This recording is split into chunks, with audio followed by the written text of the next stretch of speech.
पतंजलि आयुर्वेद की ओर से भ्रामक विज्ञापन देने के मामले में आज 30 अप्रैल को सुप्रीम कोर्ट में फिर से सुनवाई हुई और एक बार फिर से सुप्रीम कोर्ट ने रामदेव और बालकृष्ण को फटकार लगाई। इससे पहले 2 अप्रैल, 10 अप्रैल, 16 अप्रैल और 23 अप्रैल की सुनवाई के दौरान भी सुप्रीम कोर्ट रामदेव और बालकृष्ण को फटकार लगा चुकी है। दोनों कोर्ट में माफी भी मांग चुके हैं, मौखिक रूप से भी और लिखित रूप से भी। सुप्रीम कोर्ट ने पतंजलि आयुर्वेद को माफीनामा अखबार में छपवाने को कहा था। पतंजलि ने जो माफीनामा छपवाया उसकी साइज को लेकर सुप्रीम कोर्ट ने सवाल उठाया और पूछा था कि क्या ये उतना ही बड़ा है जितने बड़े विज्ञापन थे।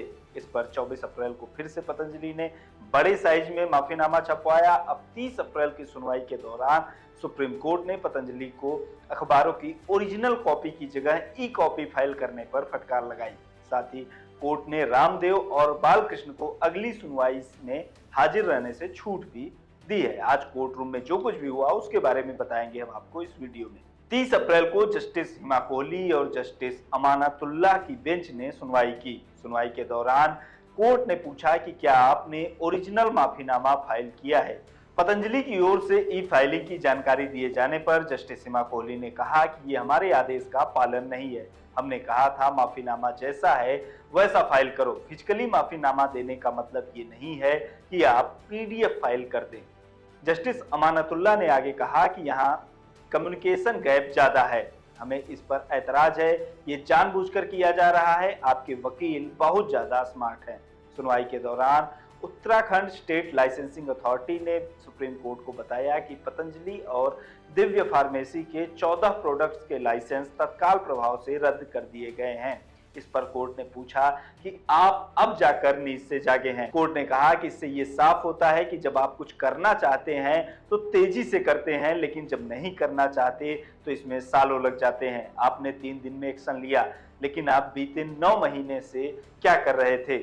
अब आप नींद से जागे हैं। कोर्ट ने उत्तराखंड लाइसेंसिंग अथॉरिटी के अधिकारी मिथिलेश कुमार को जमकर फटकार भी लगाई। कोर्ट ने कहा कि आप हलफनामा देकर बताएं कि पिछले 9 महीने में आपने क्या किया है। सुप्रीम कोर्ट ने सुनवाई के दौरान आईएमए अध्यक्ष के बयान का भी संज्ञान लिया, जिसमें आईएमए अध्यक्ष ने कहा था कि ये बेहद दुर्भाग्यपूर्ण है कि सुप्रीम कोर्ट ने आईएमए और प्राइवेट डॉक्टर्स के प्रैक्टिस की आलोचना की है। कोर्ट ने आईएमए अध्यक्ष का पूरा इंटरव्यू मंगाया है और रिकॉर्ड पर लाने को कहा है। कोर्ट ने कहा कि ये बेहद गंभीर मामला है। अब इस मामले की अगली सुनवाई 14 मई को होगी। सुप्रीम कोर्ट ने इस मामले की सुनवाई के दौरान अगली सुनवाई के दौरान रामदेव और बालकृष्ण को फिजिकली उपस्थित होने से छूट दी है। इस पूरे मसले की शुरुआत जुलाई 2022 में हुई थी, जब इंडियन मेडिकल एसोसिएशन यानी आईएमए ने सुप्रीम कोर्ट में याचिका लगाई थी। कहा था कि पतंजलि ने एलोपैथी के खिलाफ दुष्प्रचार किया है, भ्रामक विज्ञापन देकर झूठा दावा किया है। सुप्रीम कोर्ट ने नवंबर 2023 में पतंजलि को फटकार लगाते हुए भ्रामक दावे वाले विज्ञापन बंद करने का आदेश दिया था, लेकिन रामदेव नहीं माने, जिसके बाद फरवरी 2024 में सुप्रीम कोर्ट ने पतंजलि आयुर्वेद के भ्रामक विज्ञापनों पर रोक लगा दी। साथ ही जवाब भी मांगा कि कंपनी ने कोर्ट के आदेश का उल्लंघन किया है, इसलिए क्यों न अवमानना की कार्यवाही शुरू की जाए।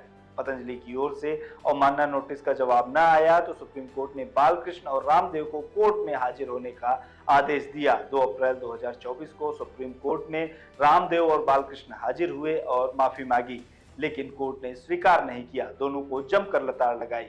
10 अप्रैल को दोनों फिर से सुप्रीम कोर्ट में हाजिर हुए और माफी मांगी, लेकिन फिर से फटकारे गए। 16 अप्रैल को भी दोनों कोर्ट आए और माफी मांगी। फिर 23 अप्रैल की सुनवाई में माफीनामा छपवाकर माफी मांगने की जानकारी दी। कोर्ट ने साइज को लेकर सवाल उठाए तो फिर से 24 अप्रैल को नया माफीनामा छपवाते हुए कोर्ट को इसकी जानकारी दी। ये अब तक का जो घटनाक्रम था इस मसले पर पूरा, वो हमने आपको बताया।